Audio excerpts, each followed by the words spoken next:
Assalamualaikum warahmatullahi wabarakatuh. Halo teman-teman semua, apa kabar? Semoga semuanya tetap sehat, semoga semuanya tetap ceria dan juga tetap semangat dalam menjalani rutinitas dan juga aktivitasnya walaupun kita masih dihadapkan dengan kondisi pandemik saat ini ya. Oke, kembali lagi di Rianti Channel. Saya akan mencoba melanjutkan pembahasan tentang pengolahan makanan khas daerah yang dimodifikasi dengan bahan dasar nabati dan juga hewani. Kita flashback dulu, di video sebelumnya saya juga sudah membahas tentang perencanaan makanan khas daerah yang dimodifikasi, terus sumber daya yang dibutuhkan, komponen-komponen yang harus disiapkan, dan juga dari marketing dan juga manfaat dari perencanaan itu sendiri. Nah, pada video kali ini saya akan bahas tentang sistem pengolahan makanan khas daerah yang dimodifikasi dengan bahan dasar nabati dan juga hewani. Saya coba untuk bagi menjadi tiga bagian untuk sistem pengolahan makanan khas daerah yang dimodifikasi ini. Yang pertama yaitu tentang bahan modifikasi makanan khas daerah, yang keduanya macam-macam modifikasi makanan khas daerah, yang ketiganya yaitu pengolahan makanan khas daerah yang dimodifikasi. Kita coba untuk bahas poin yang pertama yaitu bahan-bahan untuk modifikasi makanan khas daerah itu meliputi tentang bahan baku atau bahan utama, bumbu, dan bahan tambahan pangan atau biasa disebut BTP. Untuk bahan tambahan pangan dikatakan BTP ini yaitu bahan yang berfungsi untuk memperbaiki mutu produk yang diolah. Untuk pemilihan bahan baku dan bumbu sebaiknya disesuaikan dengan kebutuhan yang digunakan dan juga bahan tersebut harus didapatkan di lingkungan sekitar. Dan yang paling penting yaitu bahan-bahan ini harus memiliki kualitas yang baik ya. Dan juga jumlahnya harus juga dalam jumlah yang banyak. Karena pasti kita akan membutuhkan dalam jumlah yang besar. Tidak hanya pada proses produksi hari ini, tetapi kita juga akan membutuhkan untuk proses produksi ke depannya. Untuk bahan baku utama, yaitu bahan baku yang paling banyak penggunaannya pada sebuah produk, di mana bahan baku untuk modifikasi makanan khas daerah ini dapat berupa bahan nabati maupun hewani.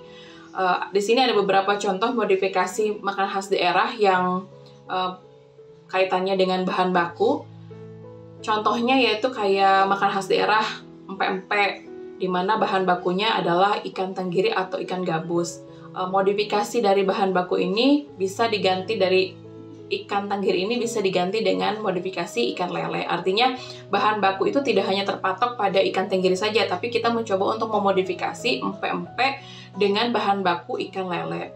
Nah, alasan dari modifikasi bahan baku ini yaitu pertama menggunakan jenis ikan yang lebih murah dan juga mudah didapatkan. Selain empek-empek, kita coba untuk makanan khas daerah kita ambil rendang contohnya.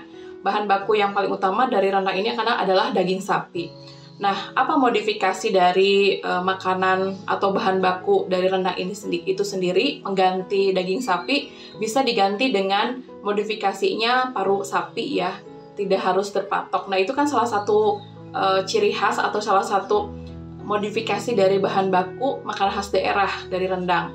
Alasannya modifikasi bahan baku rendang ini pertama, harga paru sapi itu lebih murah dibandingkan daging sapi. Terus tekstur paru itu lebih lembut dibanding daging sapi. Terus yang ketiga, cocok untuk segmen pemesanan pencinta jeroan gitu.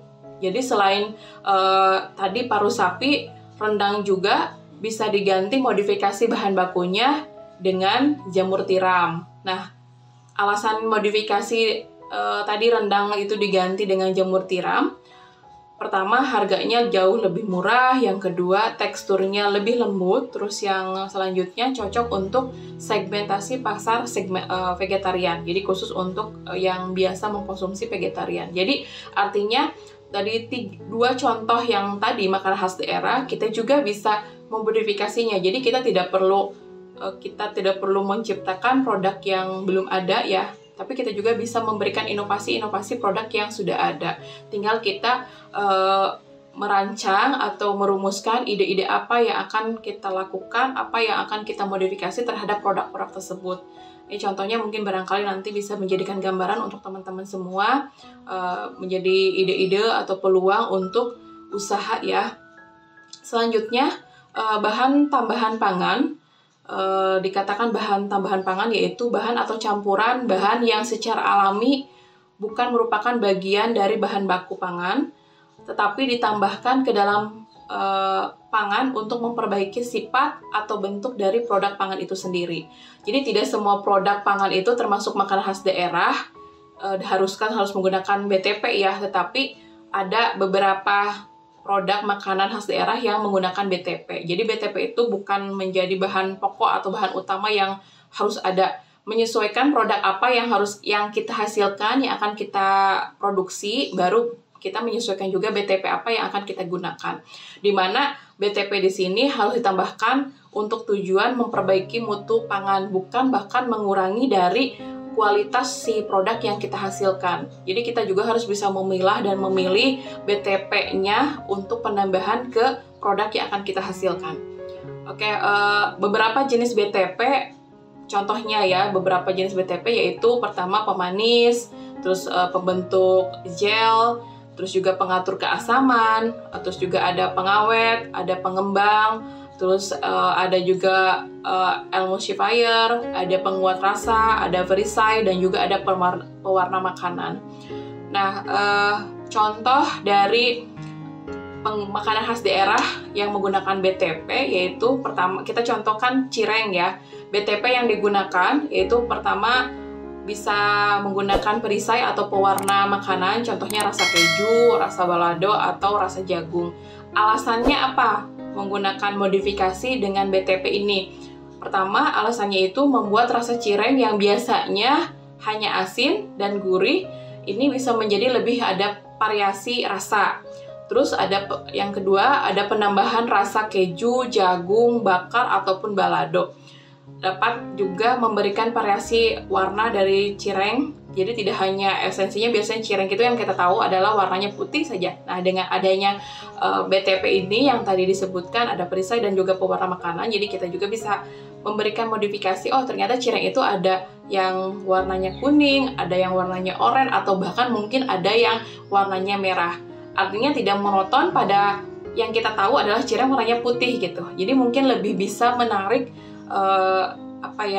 narik keterikatan atau kepenasaranan gitu ya, maksudnya si konsumen itu jadi penasaran, kok ini cirengnya jadi warnanya beda gitu dari yang saya tahu bahwa cireng itu warnanya putih, ini cirengnya warnanya oranye, ini cireng warnanya merah, ini mungkin ada yang warna pink. Tetapi itu juga kita menyesuaikan, atau barangkali kita bisa membuat cireng varian rainbow, kan kita juga itu kan salah satu ide untuk modifikasi makanan.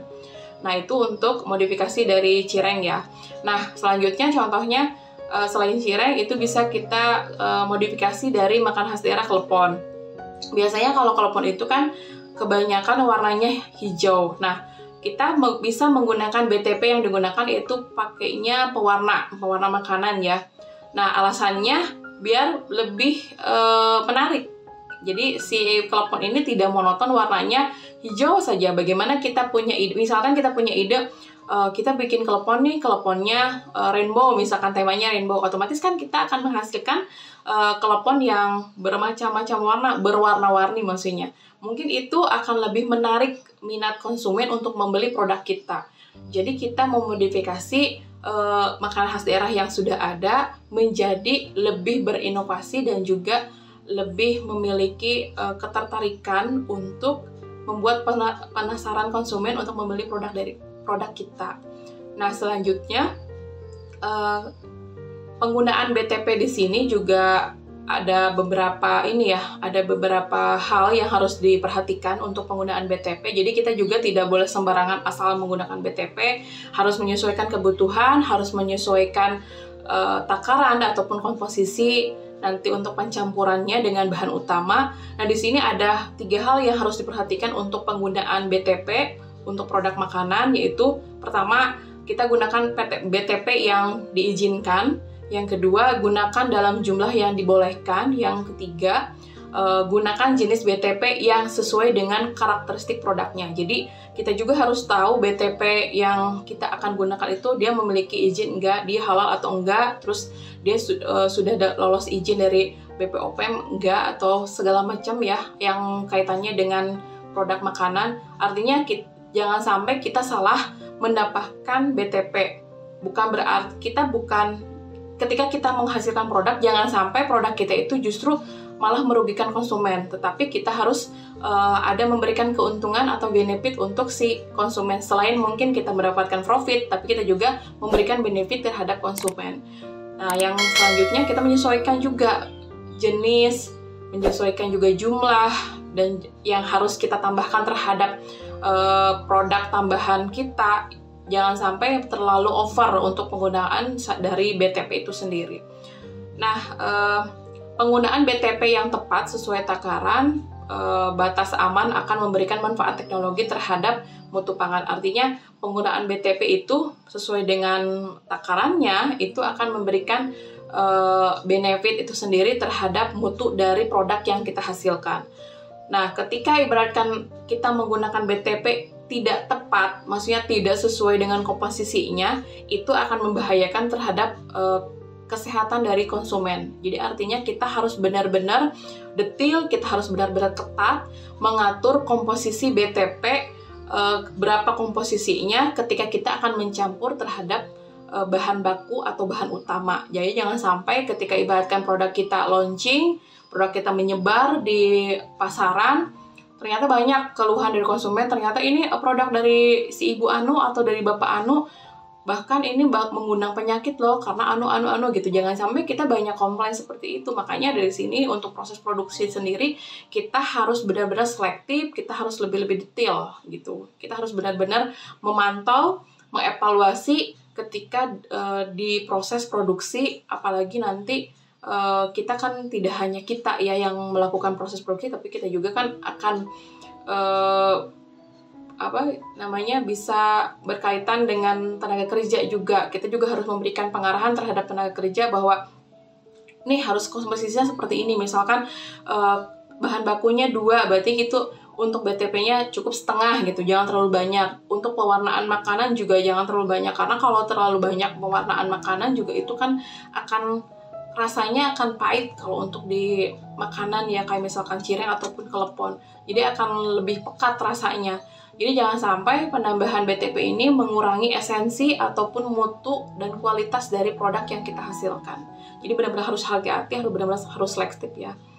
Nah, untuk pembahasan yang selanjutnya tentang macam-macam dan juga sistem pengolahannya, saya akan bahas di video selanjutnya. Mungkin untuk pembahasan di video sekarang saya akan cukupkan untuk pembahasannya kaitannya dengan bahan modifikasi saja. Semoga teman-teman bisa menjadikan referensi, menjadikan inspirasi untuk teman-teman tentang apa saja sih bahan yang harus kita persiapkan untuk mengawali produksi makanan khas daerah ini. Jangan sampai kita asal saja menggunakan BTV ataupun bahan baku. Jangan sampai kita kehilangan konsumen, bukan malah kita bertambah konsumennya, tapi justru malah membuat kita ataupun perusahaan kita malah bangkrut gitu ya. Oke, mungkin teman-teman sampai di sini videonya. Sampai bertemu di video selanjutnya. Assalamualaikum warahmatullahi wabarakatuh. Dah.